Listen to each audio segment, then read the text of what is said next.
seriously, it's the crossword page. I met Katie my first day of college because by some great stroke of luck, I was randomly assigned to live next door to her. The first thing that struck me about Katie is her obsession with bulldogs. In college, she ran a Facebook account for her family's bulldog Spanky.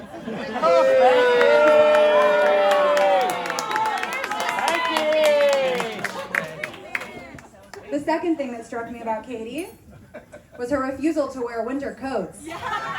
Instead, she would drape herself in this beige cashmere scarf. So during the winter months, you could see this beige blur running across the streets of New Haven.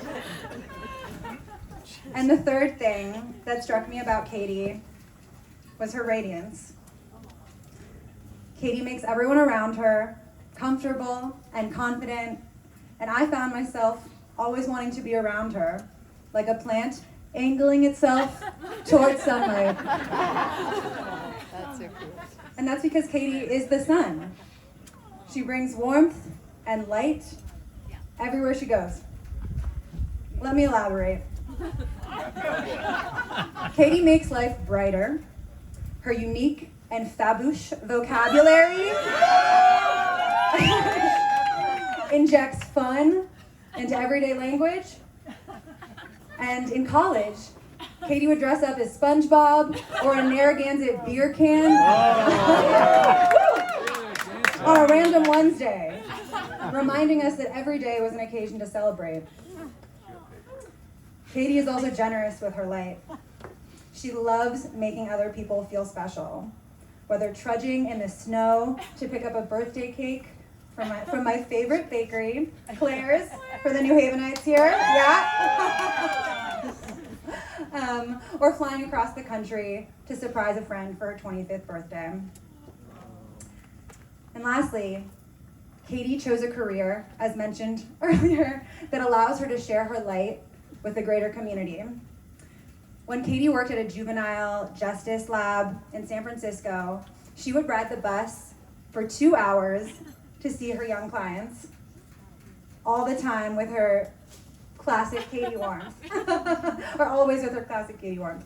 So Katie, I just want to say that it's been such an honor to witness and to bask in your light for the past 11 years.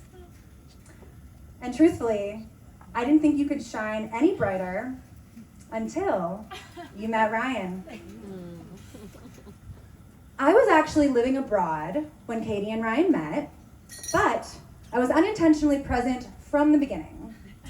You see, Katie and I are saved in each other's phones as our celebrity crushes. Okay, we got this from Lucy, actually.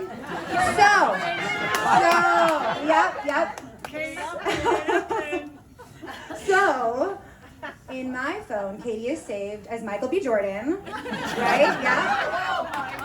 And in Katie's phone, I am saved as Chris Hemsworth.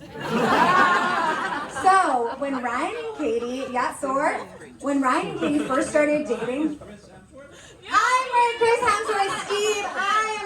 I'm Chris Hemsworth.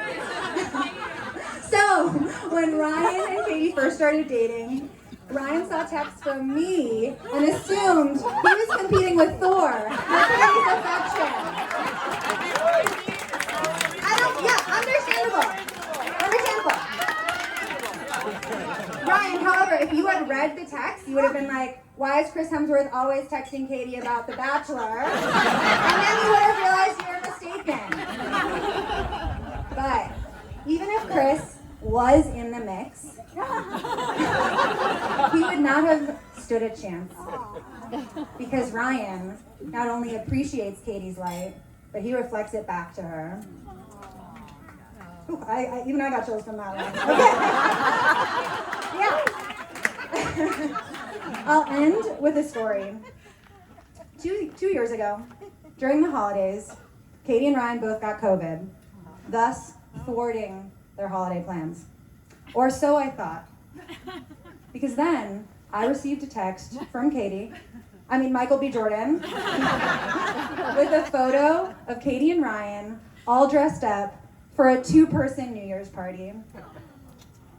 And I end with that story because I think it paints a beautiful picture of what the future holds for Katie and Ryan. One where they're always celebrating each other and finding joy, no matter what life has in store for them.